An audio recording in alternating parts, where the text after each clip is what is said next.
Feeling disconnected from your community? Turn to BrainerdDispatch.com. Local news keeps you in the know on what's happening in your area.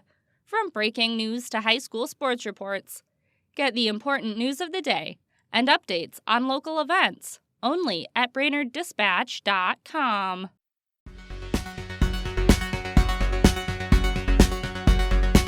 Good morning, Brainerd Lakes area. It's Tuesday, May 27th.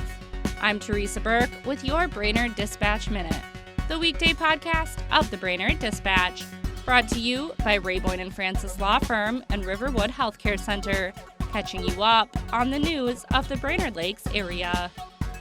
Here are today's top local headlines.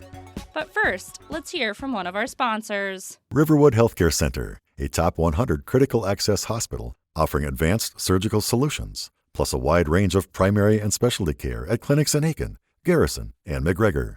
Learn more at riverwoodhealthcare.org.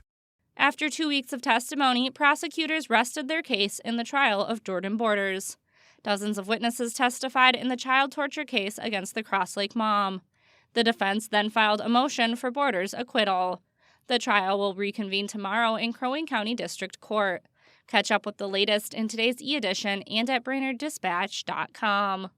The city of Breezy Point has selected Allie Polsfuss as its next city administrator. She currently serves as the assistant administrator in Mini Trista. Polsfuss was one of 3 candidates who interviewed for the job. Echo Journal reporter Tom Fracke has the full story in today's Dispatch e-edition. Fallen service members were honored at yesterday's Memorial Day ceremony at Evergreen Cemetery. Crowds gathered to remember those who gave everything for their country and pledged never to forget their sacrifice. Find the story and photos from the event in today's e-edition and online. The length of the Paul Bunyan State Trail between Pine River and Hackensack is set to be repaved. Anderson Brothers Construction won the bid for the project, priced just over $2.5 million. The section of trail is expected to reopen to the public July 25th. Find all the details in today's Dispatch e-edition. Now let's hear from another sponsor. The Boyne & Francis Law Firm, annoying insurers one company at a time. Boyne & Francis gets it done. 828-9211.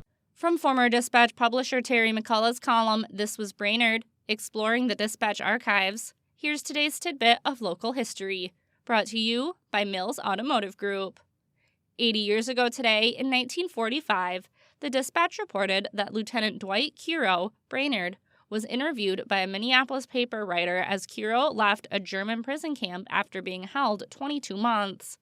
He said, "Turn on the sun, get the hazards off the golf course, and start the fish biting at Niswan Jenkins. I'm coming home."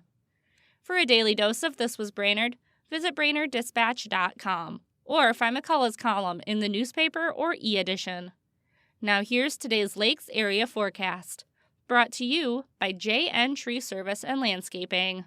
Storm Tracker. Happy Tuesday, Brainerd Lakes area, looking at a pretty decent day today. More clouds compared to sunshine, however, with temperatures near 70 degrees. Light wind from the southeast about 5 to 10 with a slight chance of an isolated rain shower in the afternoon hours.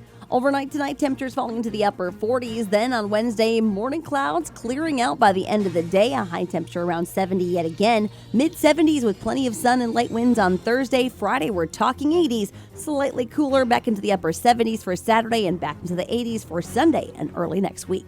I'm Storm Tracker and meteorologist Jesse Ritka. Thanks to Mills Automotive Group, Boyne & Francis Law Firm, Riverwood Healthcare Center, and JN Tree Service and Landscaping for their support. And thank you for listening to the Brainerd Dispatch Minute. For more news throughout the day and for information on becoming a subscriber, visit BrainerdDispatch.com. Have a great day, and we'll catch you tomorrow.